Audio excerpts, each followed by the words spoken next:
আমি নাহিদ ফ্রম নাহিদ 24।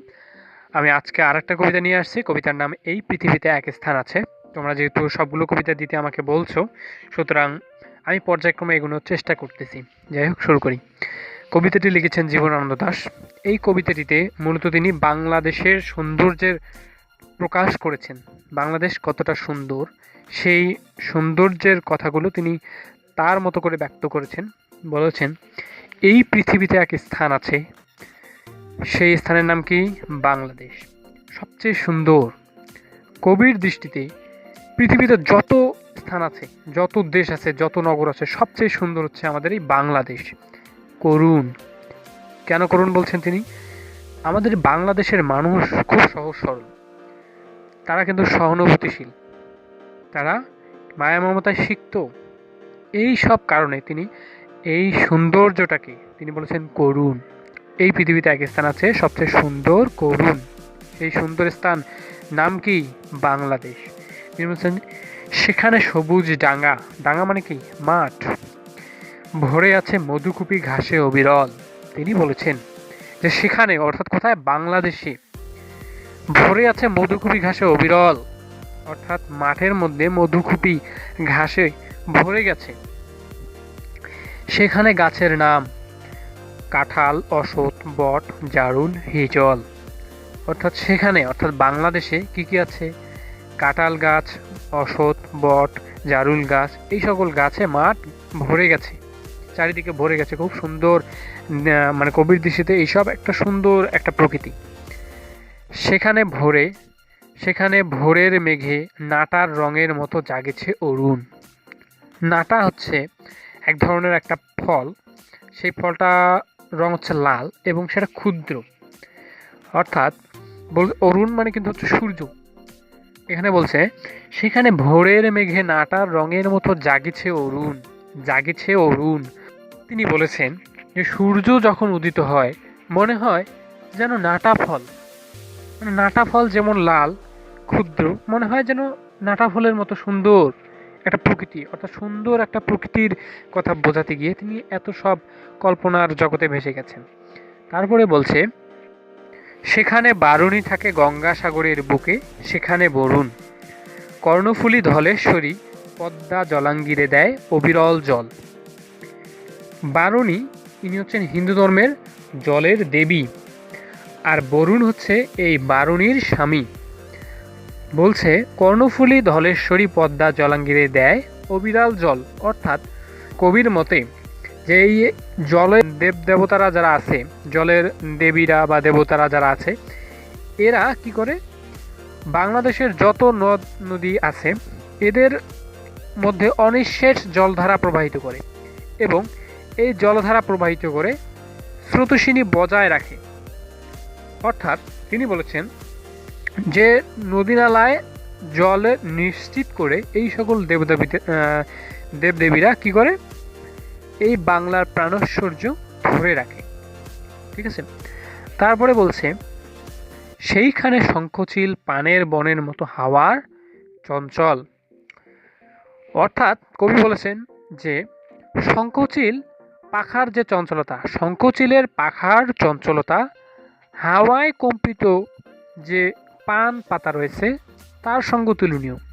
অর্থাৎ বলছে হাওয়া যখন পানের বনে চঞ্চলতা জাগায় তখন মনে হয় যেন দূর আকাশে শঙ্খচিল চঞ্চল হয়ে ওঠে। ঠিক আছে। তারপরে বলছে, সেইখানে লক্ষ্মী পেঁচা ধানের গন্ধের মতো অস্ফুট তরুণ। লক্ষ্মী পেঁচা হচ্ছে তোমার সৌভাগ্য এবং সমৃদ্ধির প্রতীক। ধানের গন্ধের মতো অস্ফুট তরুণ। অর্থাৎ তিনি বলছেন যে ধানের গন্ধ একটা সুগন্ধ বলা হয় একে। এই ধানের গন্ধ প্রকৃতির সাথে মিশে একাকার হয়ে যায়। ঠিক একইভাবে লক্ষ্মী পেঁচাও এই প্রকৃতির গভীরে মিশে থাকে। অর্থাৎ প্রকৃতি এবং প্রাণীর মধ্যে যে অবিচ্ছেদ্য এক সম্পর্ক গড়ে উঠেছে সেই কথা তিনি এই লাইনের মধ্যে ব্যক্ত করেছেন।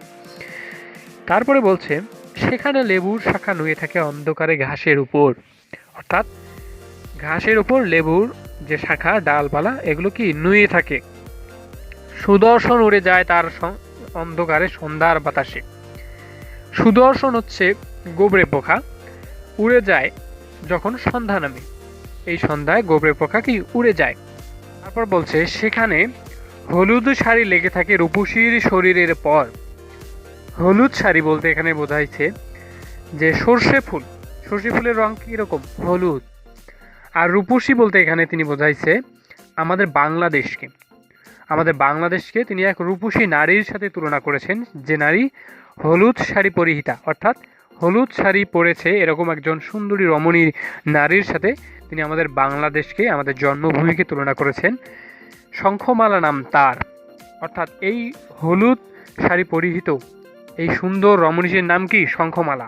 আর এই রমণী অর্থাৎ এই সুন্দরী নারীটিকে আমাদের জন্মভূমি, আমাদের বাংলাদেশ।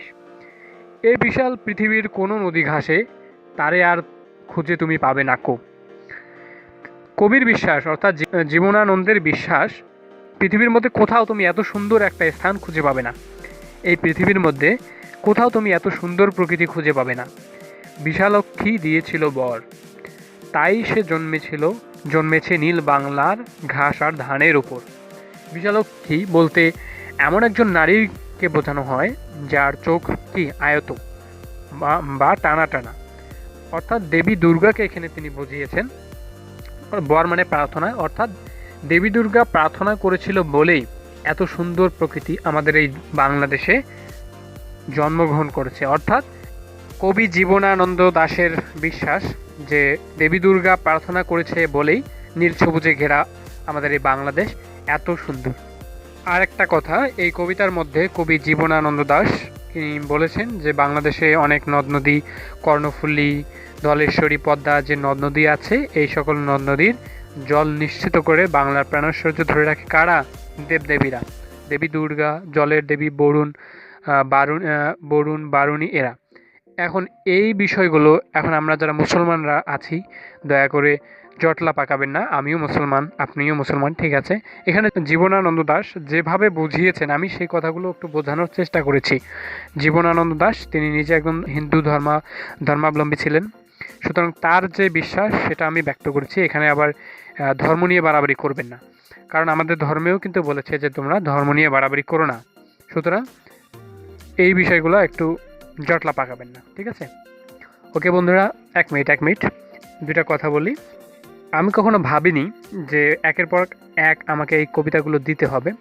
ফার্স্ট যে কবিতাটা ছিল সেটা হচ্ছে বিভীষণপতি মেঘনাদ, বলতে পারো এটা আমি শখের বসে দিয়েছিলাম ইউটিউবে, কিন্তু তোমাদের রেসপন্সে, তোমাদের রিকোয়েস্টে আমি পরের কবিতাগুলো দেওয়ার চেষ্টা করতেছি।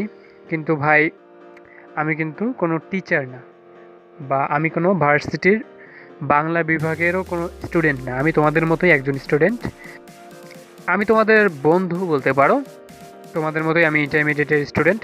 এবার আমি পরীক্ষার্থী, এইচএসসি পরীক্ষার্থী, সো অনেক ভুলভাল বকে ফেলতে পারি, একটু ক্ষমার দৃষ্টিতে দেখবেন। আর কি বলি, আমার চ্যানেলের সাথেই থাকবেন, ভালো থাকবেন।